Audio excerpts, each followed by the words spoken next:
renamed after Asia, Africa, and other themes, should display multiple offerings, such as light projections of Bible quotes in foreign languages, including Chinese. Drouin showed designs featuring a stained glass window in a chapel wall covered in contemporary abstract paintings of clouds. So, what is most confusing in this text is the conflict in visions for the architecture and the interior. Painstaking care is being taken to restore the cathedral's architecture to its historical design, while a separate team has been charged with making the interior space more contemporary. It's unclear how many people want to go to a historical monument to experience a contemporary space. And there are considerations as to whether the interior should be considered a sacred space or a tourist destination.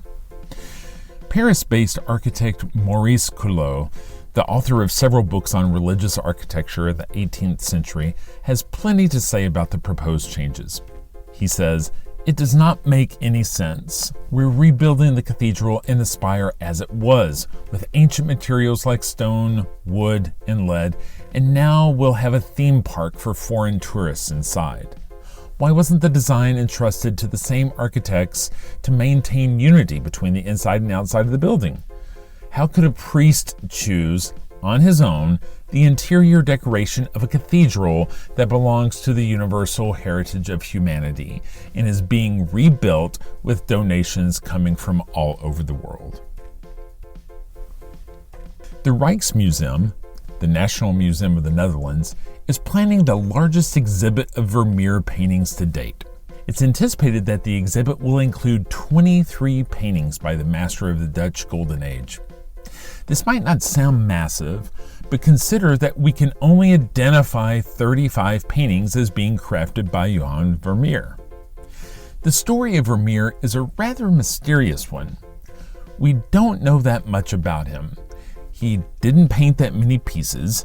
He was not especially appreciated in his time. He was lost to the margins of art history before being rediscovered with great enthusiasm 250 years later in the 1800s.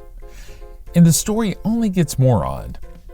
Painting has always been a skill passed down through studios and apprenticeships. It appears Vermeer's father was an art dealer, but there's no indication that Vermeer studied painting under anyone's tutelage.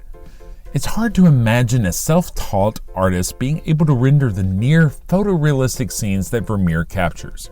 And what's most amazing to me, a painter, is what we see when Vermeer's paintings are X-rayed. X-raying and spectral analysis is common when trying to authenticate a painting. The X-ray image provides a vivid detail of the drawing at the heart of a painting. If a painting is an original, there's not only the drawing that matches the painting exactly, but also indications of where the artist changed his or her mind and edited his original concept.